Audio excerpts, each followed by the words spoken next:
EVM के मुद्दे पर जो इतना शोर मचाया जाता है विपक्ष की ओर से, इंडिया गठबंधन में ही तकरार देखने को मिल रही है। क्यों? क्योंकि उमर अब्दुल्ला की ईवीएम मुद्दे पर विपक्ष को खरी खरी सामने आई है। ईवीएम पर सवाल उठाने वालों को उमर अब्दुल्ला ने नसीहत दे डाली है। चुनावी परिणाम को स्वीकार करके ईवीएम पर रोना बंद करें, मैंने कभी मशीनों को दोष नहीं दिया, ये कहना है उमर अब्दुल्ला का। I have no problem with you making an issue out of the EVMs, so long as you do it also when you win. The EVMs can't only be a problem when you lose the election, because they're the same EVMs. So when you get 100 plus members of parliament using the same EVMs and you celebrate that as sort of a victory for your party, you can't then a few months later turn around and say, well, actually, hang on, we don't like these EVMs because now the election results aren't going the way we would like them to. If you have problems with the EVMs, then you should be consistent in those problems. And the thing is, how can you have a problem with EVMs and then continue to fight elections? If you don't trust the machines, then you shouldn't be fighting. And if I win, then I'll keep quiet. Okay. But if I lose, then something's wrong with the machines. EVM के मुद्दे पर कांग्रेस सबसे ज्यादा सवाल खड़े करती है, तो ईवीएम पर उमर अब्दुल्ला के बयान पर अब कांग्रेस ने जवाब दिया है। कांग्रेस के मणिकम टैगोर ने कहा कि अपने फैक्ट दुरुस्त करें उमर। एसपी, एनसीपी, शिवसेना, उद्धव गुट ने ईवीएम का विरोध किया है, ये मणिकम टैगोर का कहना है। सीएम बनने के बाद सहयोगियों के लिए ऐसा रवैया क्यों? उमर अब्दुल्ला सीएम बन गए हैं तो सहयोगियों के लिए ऐसा रवैया क्यों बरता जा रहा है?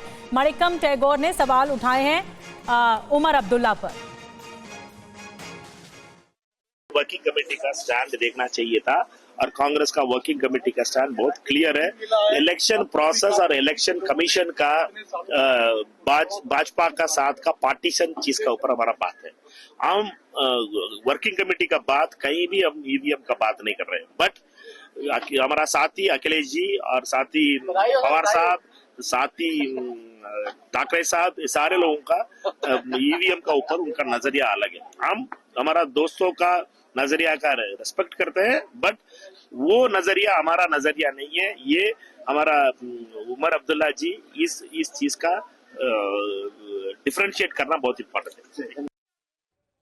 और आइए आपको बताते हैं कि ईवीएम पर अब तक किसने क्या कुछ कहा है। मल्लिकार्जुन खड़गे की ओर से, जो कांग्रेस के अध्यक्ष हैं, उनकी ओर से क्या कहा गया आपको बताते हैं। बैलेट पेपर को लेकर अभियान चलाएंगे, सभी विपक्षी दलों के साथ इस पर विमर्श करेंगे, विचार विमर्श करेंगे, ये मल्लिकार्जुन खड़गे का स्टेक रहा।